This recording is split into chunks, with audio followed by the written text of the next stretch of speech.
हाय दोस्तों, आज हम आपको बताने वाले हैं मेक का विस्तार रूप से यूज। मेक का यूज किस किस सेंटेंस में किया जाता है, कहाँ करते हैं।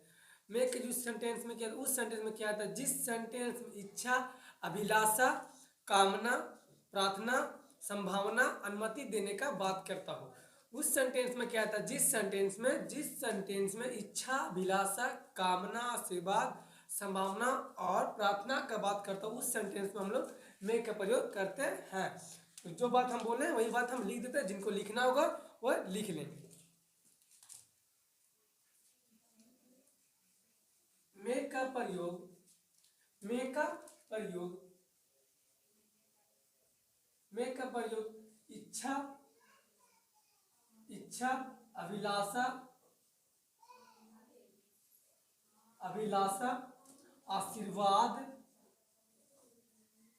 आशीर्वाद, संभावना,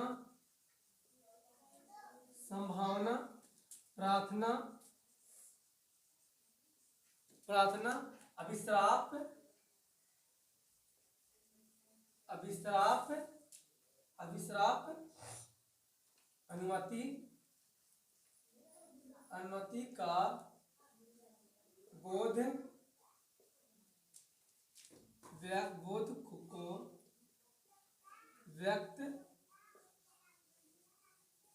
करता हो। मेक का प्रयोग उस सेंटेंस में कहता है जिस सेंटेंस में इच्छा, अभिलाषा, अभिश्राप, संभावना, कामना, प्रार्थना, अनुमति देने का बोध करता हो। उस सेंटेंस को इंग्लिश ट्रांसलेट हम लोग मेक का यूज करके करते हैं। मेक का हिंदी अर्थ होता है सकता। मेक का हिंदी अर्थ होता है सकता। तो जिस सेंटेंस के अंत में सकता है, सकती है, सकते हैं, सकता हूँ इत्यादि से अंत करता हूँ, उस सेंटेंस का अनुवाद हम लोग इंग्लिश अनुवाद हम लोग मेक का यूज करके करते हैं। देखिए तो हम लोग स्टार्ट करते हैं।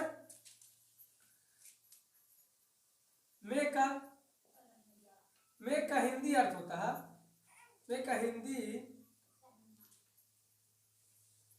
होता है सकना। मेक का हिंदी अर्थ क्या होता है? सकना। तो जो भी जिस सेंटेंस में सकता है, सकता हूँ, सकते हैं से अंत करता हूँ, उस ट्रांसलेट को इंग्लिश ट्रांसलेट हम लोग मेक का यूज करके करते हैं। तो मेक का यूज करने से पहले हम यह जान लेते हैं कि मेक का यूज सेंटेंस में कब और क्यों कैसे करते हैं। इंफॉर्मेटिव सेंटेंस होगा तो कब करेंगे, अफर्मेटिव सेंटेंस होगा तो कब करेंगे, इंट्रोगेटिव सेंटेंस होगा तो मेक का यूज कब करेंगे, डर्चवर्ड क्वेश्चन होगा तो मेक का यूज कब करेंगे। उसके बारे में हम लोग स्ट्रक्चर को बारी बारी से जान लेते हैं। उसके बाद हम लोग रूल बाय रूल मेक का यूज हम लोग सीखेंगे। वीडियो पे बन रहिएगा, आगे देख चलते हैं। स्ट्रक्चर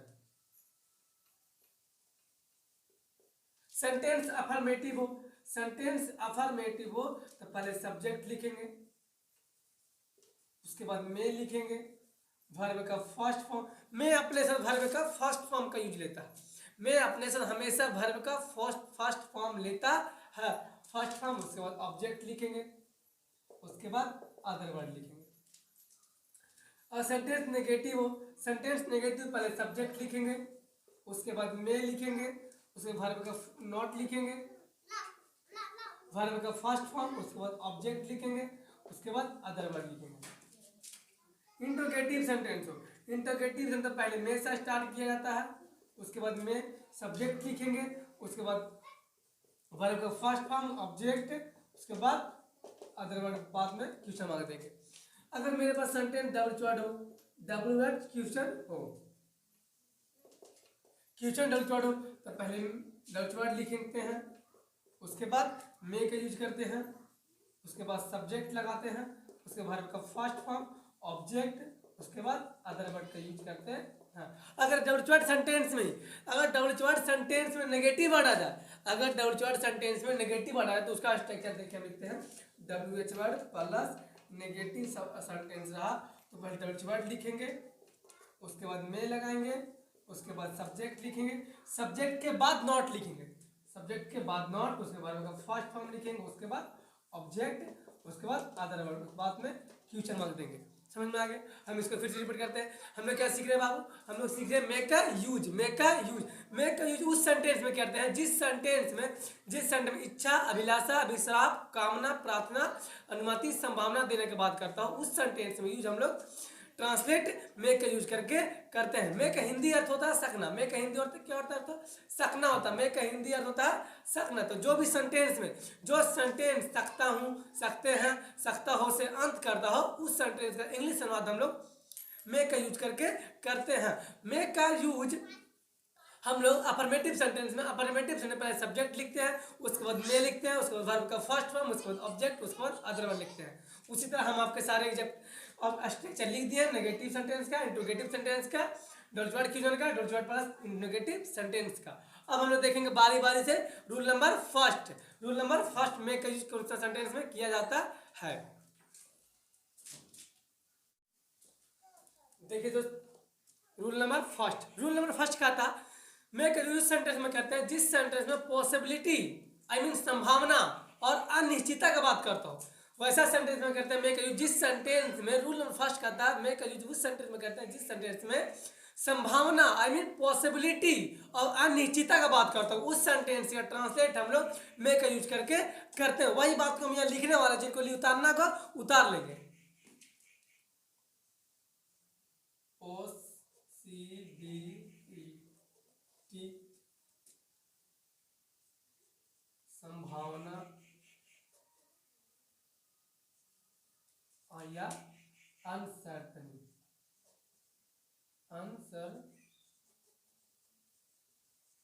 आई मीन अनिश्चितता,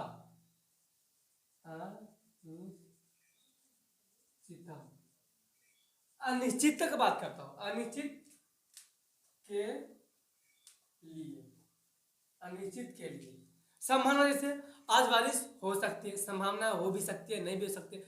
मेरे पिताजी आज आ सकते हैं, कंफर्म नहीं है कि आएंगे ही आएंगे, निश्चित नहीं है, अनिश्चित का बात किया जा रहा है। आ भी सकते नहीं भी आ सकते। तो जिस सेंटेंस में पॉसिबिलिटी, संभावना या अनिश्चितता का बोध करता हो, उस तरह के सेंटेंस को हम लोग इंग्लिश में मे का यूज करके कहते हैं। एग्जाम्पल देखिए, एग्जाम्पल क्या देखिए, मैं आज आ सकता हूँ, आ भी सकते हैं, नहीं भी आ सकता, निश्चित नहीं कि आएंगे ही आएंगे, आ सकता हूँ। अनिश्चित का बात किया जा रहा है, संभावना हो रहा है कि आ भी सकते हैं। तो पहले स्टार्ट अफर्मेटिव सेंटेंस है। अफर्मेटिव सेंटेंस पहले सब्जेक्ट लगाएंगे, उसके बाद मैं लिखेंगे, मैं वर्ब का फर्स्ट फॉर्म लिखेंगे, वर्ब का फर्स्ट फॉर्म, वर्ब क्या इसमें हो रहा है, आना के काम टुडे, आज मैं आ सकता हूँ। आज वर्षा हो सकती है, आज वर्षा हो सकती, संभावना बन रही है, हो भी सकती है, नहीं भी हो सकती, संभावना का बोध किया रहा।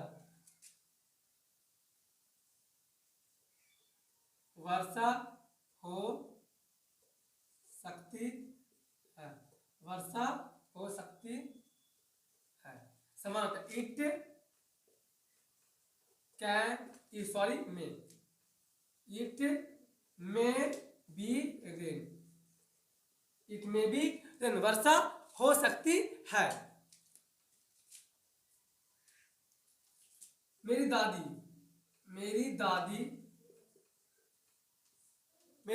आज मर सकती है,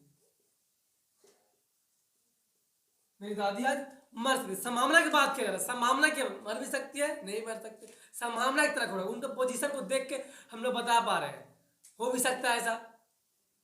मेरी दादी आज मर सकती है, संभावना की बात किया जा रहा। तो माई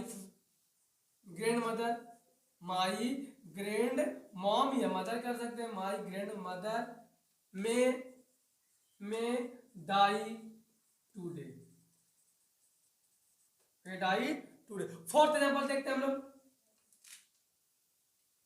क्या आज आप आ सकते हैं, क्या आप आज जा सकते हैं, क्या आप आज, सॉरी आज, क्या आप सॉरी सेंटेंस को सही से लिखते हैं, क्या आप आज जा सकते हैं।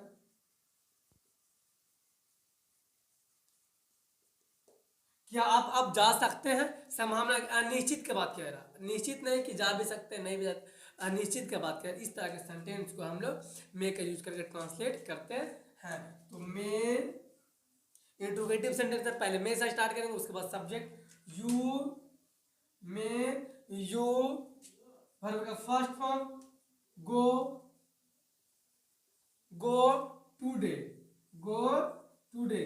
क्या आप आज जा सकते हैं, संभावना हो रहा, जा भी सकते हैं या भी नहीं भी जा सकते, अनिश्चित का बात किया जा रहा है। समझ में आया? अब इसके बाद हम लोग पढ़ेंगे मे का सेकंड रूल। मे का सेकंड रूल क्या था उसके बाद में बताते हैं, उतारिए।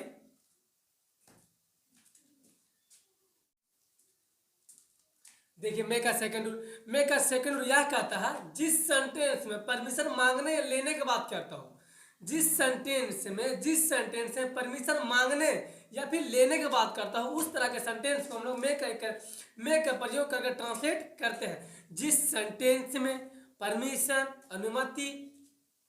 अनुमति मांगने या लेने की बात करता हो या बोध करता हो, उस तरह के सेंटेंस को हम इंग्लिश ट्रांसलेट मे का यूज करके किया करते हैं। जिस तरह देखो वही बात को हम लिख देते हैं यहां, जिस सेंटेंस में जिस सेंटेंस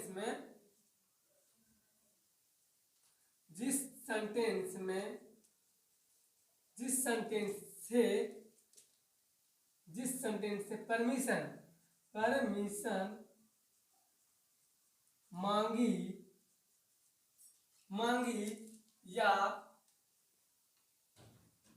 या ली जाती है, जिस सेंटेंस में परमिशन, जिस सेंटेंस के माध्यम से या फिर जिस सेंटेंस से परमिशन मांगी या ली जाती है, उस तरह के सेंटेंस को हम लोग इंग्लिश में ट्रांसलेट मे का यूज करके करते हैं। एग्जांपल देखिए, हम लोग किसी ऑफिस में या क्लास के में जाते हैं, किसी से क्या बोलते हैं, मे आई कम इन सर, स्टार्ट कैसे करते हैं, मे से करते हैं। क्यों? क्योंकि हम लोग परमिशन मांगते हैं, सर से परमिशन मांगते हैं कि सर मैं अंदर आ सकता हूँ, परमिशन मांग रहे हैं, इसलिए हम लोग क्या स्टार्ट करते हैं, मे से स्टार्ट करते हैं सेंटेंस को। मे आई कम इन सर, परमिशन मांग रहे हैं सर से, सर क्या मैं अंदर आ सकता हूँ। तो जिस सेंटेंस के माध्यम से हम लोग परमिशन मांगते हैं या लेते हैं, उस तरह के सेंटेंस को इंग्लिश ट्रांसलेट हम लोग मे का यूज करके करते हैं। देखिए एग्जाम्पल देखते हैं हम लोग। फर्स्ट एग्जाम्पल क्या करता है, क्या मैं अंदर आ सकता हूँ, क्या मैं अंदर आ सकता हूँ, कोई परमिशन मांग रहा, स्टार्ट किससे करेंगे, मे से, मे आई, उसके बाद फर्स्ट फॉर्म कम, अंदर आना क्या हो जाएगा, इन, कम इन।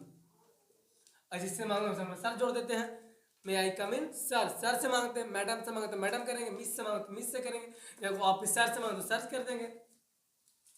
दूसरा देखिए, क्या मैं आपका कलम ले सकता हूँ,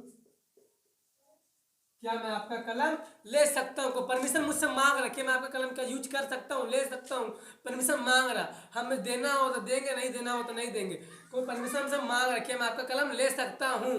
तो मैं से स्टार्ट करेंगे, सेंटेंस इंट्रोगेटिव हो रहा, तो मैं आई टेक योर पेन, क्या मैं आपका कलम ले सकता हूँ। दूसरा देखिए, तीसरा एग्जाम्पल देखिए, क्या वह आपका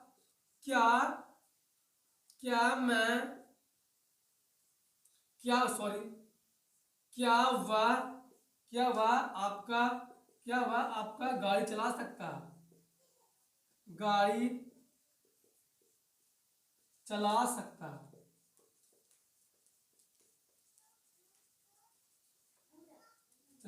है, क्या वह आपका गाड़ी चला सकता है, कोई परमिशन मुझसे मांग रहा है कि वह आपका गाड़ी कोई चला सकता है, हमें देना हो तो देंगे, नहीं देना हो तो नहीं देंगे, परमिशन मुझसे को मांगा जा रहा है। जिस सेंटेंस में, जहां मैं आपको पहले बताया, जिस सेंटेंस में परमिशन मांगी जाती है, ली जाती है, उस तरह का सेंटेंस को हम इंग्लिश ट्रांसलेट मे का यूज करके करते हैं। तो स्टार्ट किससे करेंगे, मे से, क्योंकि सेंटेंस इंट्रोगेटिव वाला। मे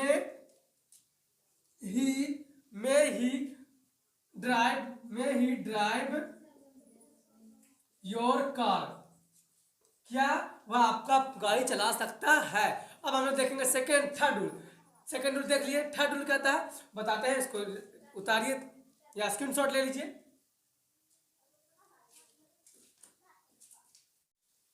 देखिए थर्ड रूल यह कहता है, थर्ड रूल यह कहता है कि जिस सेंटेंस में कामना, अभिश्राप, प्रार्थना, संभावना की बात करता हूं, जिस सेंटेंस में कामना, आशीर्वाद, अभिश्राप, प्रार्थना की बात करता हो, बोध करता हो, उस तरह के सेंटेंस को हम लोग इंग्लिश ट्रांसलेट में का यूज करके करते हैं, में का यूज करके करते हैं। उसी बात को हम यहाँ लिख देते हैं, जिनको लिखना है वो लिख लेंगे। जिस सेंटेंस में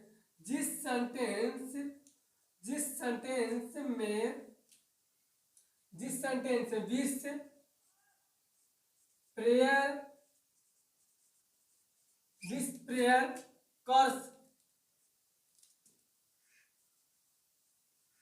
जिस सेंटेंस में विश, प्रेयर, कर्स का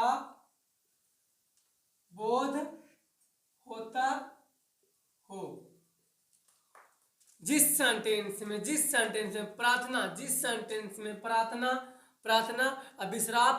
अभिश्राप और आशीर्वाद देने का बोध करता हो, उस तरह के सेंटेंस को हम इंग्लिश ट्रांसलेट में का यूज करके करते हैं। तो हम लोग एग्जांपल देखते हैं। देखिए एग्जांपल फर्स्ट, भगवान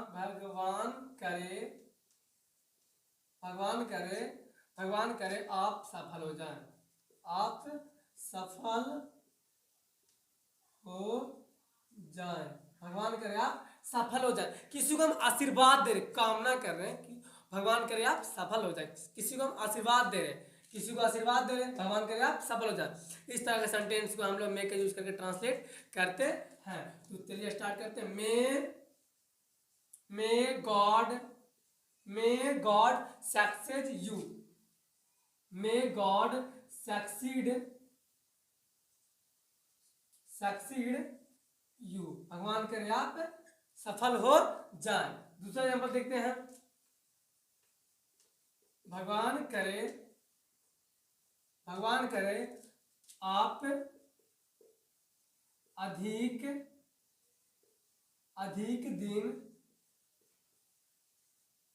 अधिक दिन जिंदा रहे,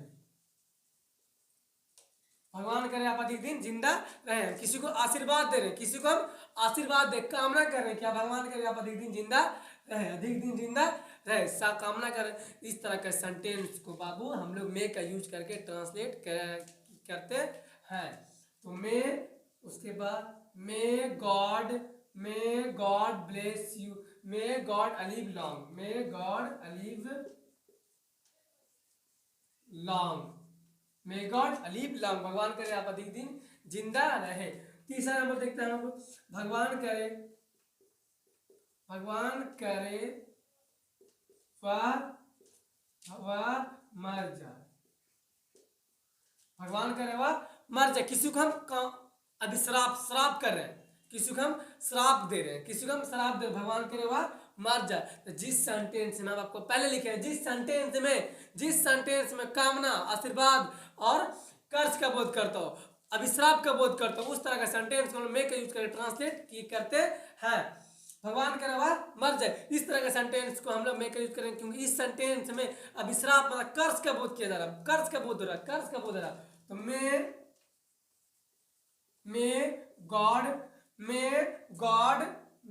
God die you, may God die you, भगवान करे वाह मर जाए। इस तरह के सेंटेंस को मे का यूज कर ट्रांसलेट हैं। अब मुझे लगता है कि आप लोग समझ गए होंगे मे का यूज कहाँ कहाँ किया जाता है, कब किया जाता है। तो उतार लीजिए। अब जहां भी आपको डॉट लगे, जहां भी आपको थोड़ा सा भी डॉट लगे, तो मेरे कमेंट सेक्शन में बताइए, हम आपको रिप्लाई देंगे, हम आपको डॉट को तुरंत सॉल्यूशन करेंगे। बाकी उतार लीजिए, आपको स्क्रीनशॉट ले लीजिए।